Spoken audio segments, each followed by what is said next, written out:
I was born in India, came over here like many immigrant families, and I lived in Michigan until the age of 17. And I think just like every other Indian American growing up, many of the Indian Americans growing up in the US, it was a lot of kind of trying to enforce or trying to soak us into our culture as much as possible and not stray away from our roots and become American. Not that there's anything wrong with American, but you know, the mentality of first generation, like parents when they first come here. So we went through the works from Blvd classes to dance classes to bhajan classes and all of that. And so that really sort of set a basis for me to kind of have a really deep space for India in my heart. But I don't think I really understood what I was doing. It was just kind of like going through. I had fun doing it. I loved the colors. I loved the exuberance of the culture.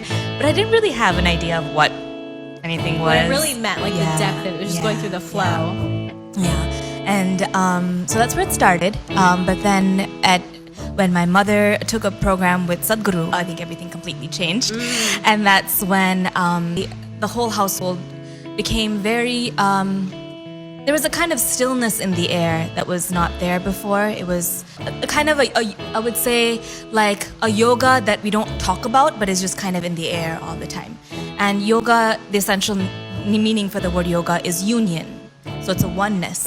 So it's not like a oneness which is taught as a philosophy. It was just kind of there as a culture. And that really, really helped me, especially through those crucial years from like 13, 14, when you're in this kind of like, you don't know who you are. At least for me, it was a struggle and trying to fit into a culture where you don't feel like you are that, but you have to do things to fit in. And I think I started experiencing meditation, a world which isn't about words all the time.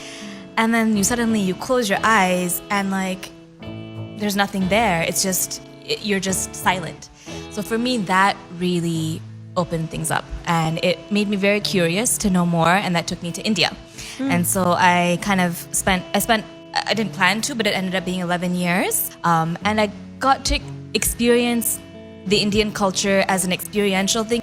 Just simple things like festivals or worship or a deity, a vigraham, or why we have these deities, or why we have all these gods, or why we do the things that we do. Why do we even do namaste? Why do we light a lamp? For me, I follow whatever I do in every day of my life because I feel a world of difference.